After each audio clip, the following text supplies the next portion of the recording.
দিলাম, তোমরা যুবকরা কি চাও? মুরব্বীরা কেউ হাত তুলবে না, সভাপতি সাহেব ওনার কাজ করছেন, আবার আমি আমার কাজ করব, মুরব্বীরা না।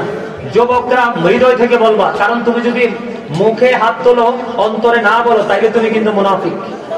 অন্তরের সাথে বোঝে যুবকদের কাছ থেকে আমি চাই, তোমরা যুবক যারা তারা কি চাও? কে কে চাও? যুবকরা হাত তুলে দেখো। আল্লাহু আকবার, নারে রিসালাত, পবিত্র ঈদে মিলাদুন নবী, মারহাবা। হাত নামান।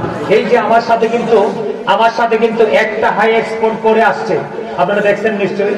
এর মধ্যে আমার এই ভাই, তিনি কিন্তু আমার বড় ভাই, আমার ছোট ভাই আসছে, সে পাশে প্রথমে বসছিল আমার সাথে। আমার ছোট ভাই সে ভাই থেকে আসছে, উনি কিন্তু একজন অনেক বড় একজন সরকারি চাকরিজীবী, উনি সময় পায় না। আজকে আমিও জানি না, আমার পিছনে গাড়িতে উঠে চলে আসছে। উনি আছেন, আমি যদি মিথ্যে বলে থাকি, আমি কিন্তু প্রোগ্রাম রাখি নাই। আমার গ্রামে প্রায় 10 থেকে 12 বছর হবে না, 10 থেকে 12 বছর আমি গ্রাম থেকে আউট, টোটালি গ্রামে যাই না। এই বছর আমার গ্রামের যুবকরা এমন ভাবে চেপে ধরছে, হুজুর আপনি ওয়াজ করার দরকার নেই, শুধু একটু আসেন। এই যে তাদের সাথে গেছি, জাস্ট একটু স্টেজে বসছি, কথা বলছি, চলে আসছি, কিন্তু আপনাদের কাছে যে কেমন করে আসছি, আল্লাহ কেমন করে আনছে, আল্লাহর আমি ছাড়া কেউ জানে না। আমি কিন্তু আমার জীবনে লেট কোনো শব্দ নাই। আমি প্রোগ্রাম একটা করি, কয়টা? আপনারা খোঁজ দিয়ে দেখবেন 2002 থেকে আমি আলোচনার মাঠে। আমার আলোচনার জগতে কোনো ব্যাড কোনো নিউজ নাই, কারণ আমি আলোচনা একটা করি এবং সময় মতো যাই। আমি কখনো ঘড়ি দেখে আলোচনা করি না, কখনো ঘড়ি দেখে আলোচনা করি না, কারণ আলোচনা এমন এক জিনিস, এটা হলো আল্লাহ রাসূলের প্রেমের জিনিস, ঠিক কিনা বলেন? তাহলে আমি যুবকদেরকে এই কারণে প্রশ্নটা করেছি, যুবক তোমরা কিন্তু অনেক টাকা ফেসবুকে শেষ করো, ইউটিউবে শেষ করো, ইনস্টাগ্রামে শেষ করো, অনলাইনে শেষ করো। তোমাদের কাছে আমার আকুল আবেদন থাকবে, তোমরা আমার স্টুডেন্টদের সমতুল্য, আমার অসংখ্য ছাত্রী তোমাদের চাইতে অনেক বড়, তোমরা তো এই প্রজন্মের ছেলে। আমি তোমাদেরকে অনুরোধ করব, তোমরা যদি এগিয়ে আসো, সমস্ত সমাজের যুবক যদি তোমরা এগিয়ে আসো, তাহলে এই মাহফিলের পরিবেশ কিন্তু এমন থাকবে না। এই মাহফিলের পরিবেশ হবে অত্যন্ত মনোমুগ্ধকর। আমি গ্রামের ছেলে, আমাকে কিভাবে যে তারা বিদায় দিয়েছে আপনারা অবাক হয়ে যাবেন। আমি বিদায় বেলাটাতে একটু দেরি হয়ে গেছে, ওরা আমাকে ফুলের মালা না দিয়ে ছাড়বেই না, ঠিক নেই? ওরা, আমি বলছি লাগবেন, আমি চলে যাই, কারণ আমার আত্মা কিন্তু আপনাদের কাছে, ওখানে না। কিন্তু ওখানে কিন্তু আমি হাদিয়ার জন্য যাইনি।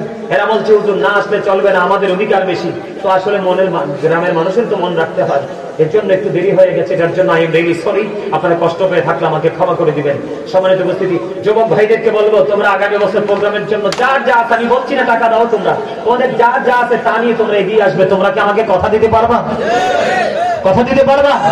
তোমরা যদি আমাকে কথা দিতে পারো, আজকে অসংখ্য মানুষের মাঝে আমি কাল হাসরের দিন যদি তোমাদের জন্য উকিল হতে হয়, সাক্ষী হতে হয়, আমি তোমাদের পক্ষে সাক্ষী দিব। আল্লাহ এই মানুষগুলো, এই যুবকগুলো ওই দিন আমার সামনে তারা কমিটমেন্ট দিয়েছিল, আজকে তাদেরকে তুমি তোমার অবর্ণনীয় মতো জায়গায় তাদেরকে অধিষ্ঠিত করো। আল্লাহ কিন্তু সেই দিন কবুল করে নেবে, কারণ আল্লাহ রাব্বুল আলামিন আলেমদেরকে অনেক ভালোবাসেন। আরে আমি সময় দিতে আমার কোন আপত্তি নাই, তো এই জন্য আমি একটা মাহফিল রাখি। হ্যাঁ আমি আসবো সকাল সকাল, যদি বলেন এশারের সময় আরো ভালো। এবার বলেন আর কি আছেন?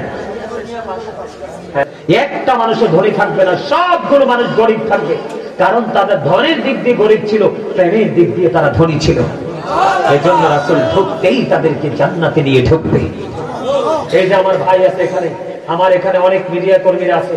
আমার গ্রামে 30 বছরের পুরনো একটা মসজিদ, মাটির না নাই ভাই, মাটি, এটার মধ্যে এবার এমন অবস্থা হয়েছে মানুষ ঘরে ঢোকার মতো কোনো ব্যবস্থা নেই।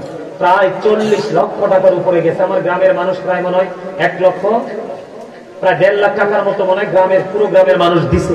আর মসজিদে গেছে প্রায় 40 লাখ টাকার উপরে, আর এই টাকা সব আমার 2 হাতে।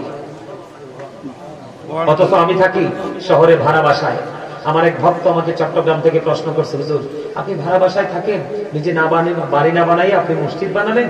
তখন আমি ওনাকে উত্তর দিয়েছি, ভাড়া থাকলেও আমাকে মরতে হবে, নিজে ঘর বানিয়ে থাকলেও মরতে হবে, মৃত্যু কিন্তু অনিবার্য। তো আল্লাহ, আমার নবীজি একটা হাদিস আমি পড়েছি, আমার নবীজির একটা হাদিস পড়েই আমি মসজিদের প্রেমে পড়ে গেলাম। আমার নবীজি বলেছেন, আল্লাহ বলেছে পৃথিবীতে যে ছোট হোক বা বড় হোক, কেউ যদি মসজিদ বানায়, আল্লাহ নাকি তার জন্য নিজ কুদরতি হাতে জান্নাতি ঘর বানায়। এজন্য বলেছে আমি ওপারে গিয়ে যেন আল্লাহর কাছ থেকে ভিক্ষা চাই, মসজিদের উসিলায় যেন আমি একটা ঘর পাই, এবং আমার সঙ্গে যারা ছোট্ট একটা পরামর্শ দিয়েও সাহায্য করেছে, তারাও যেন সেই ঘরের সদস্য হিসাবে জান্নাতে থাকতে পারে। সম্মানিত উপস্থিতি, এই জন্য বলছি, এই যে আজকে আপনাদের কাছে আমি কথা বলছি, আমার কি কষ্ট হয় না? আমার কি সময় যায় না?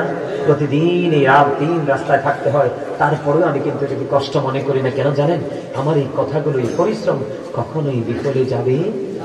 কারণ সৎ কাজের জন্য ডাকা যদি জিকির হয়, তাহলে আমি যা করছি এটাও তো জিকির। আমি আপনাদেরকে সৎ কাজের জন্য রাখছি না, এটাও তো জিকিরের অন্তর্ভুক্ত। তো আল্লাহ বলেছেন তোমরা আমার জিকির করো, আমি তোমাদের জিকির করব। আল্লাহ কয় হেঁটে হেঁটে জিকির করতে করতে আমার দিকে আসো। নবীজি বলেছেন আল্লাহ তার দিকে দৌড়ে এসে ধরা দেয়। আল্লাহ যখন কারো আপন হয়ে যায় তখনই সে হয় আল্লাহর ওলি।